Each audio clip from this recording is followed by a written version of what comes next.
Greetings and peace to all of you in the name of our Creator, the one who brings us all together in the name of love. Welcome to Good Friday. Interesting that us Christians call the worst day in the Christian calendar, the most devastating day, Good Friday. Really, this comes from the traditional understanding of the word good, and ancient times meant holy. Also, research suggests that the word good derives from the word God, so God's Friday. But really, we continue to call it Good Friday based on the interpretation of the beginning of the work of redemption that happens today. So on Good Friday, Jesus is crucified, and so the work of redemption transfers from Jesus to God.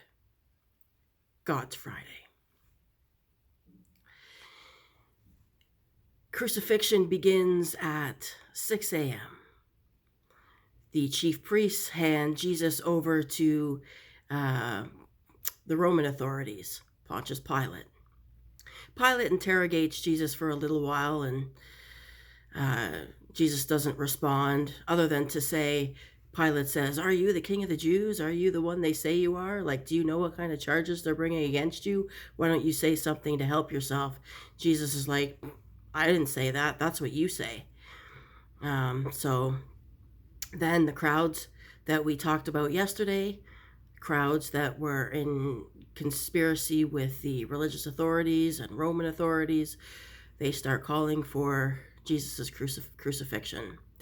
So he's flogged, and they strap a cross to his back, and he is to carry it to the place of the skulls where he will be crucified. 9 a.m. Jesus is put on the cross and crucified. Jesus will be on the cross for 6 hours.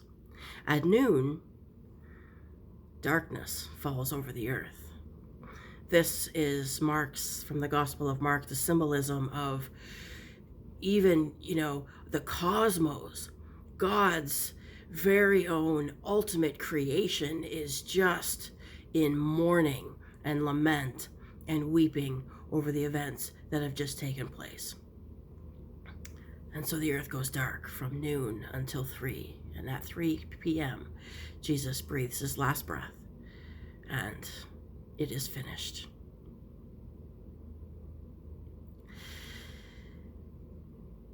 Now, traditional theology would say that Jesus died because we're all sinners in need of saving, becoming this sacrificial lamb. And that theology stood for a long time, but it's not the theology that I ascribe to today. Jesus was a person of love, a person of forgiveness, and a person of compassion. On Palm Sunday, we talked about the conflict between love and power. And so this conflict has played itself out all week. Power has always been afraid of love. We still see that playing out today. Wherever you find power, oppressive power, you find the absence of justice. The only way you get justice is if power unifies with love.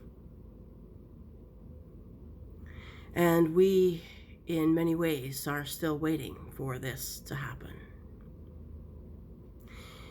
Join me tomorrow on Holy Saturday as we will hold vigil over the death of love.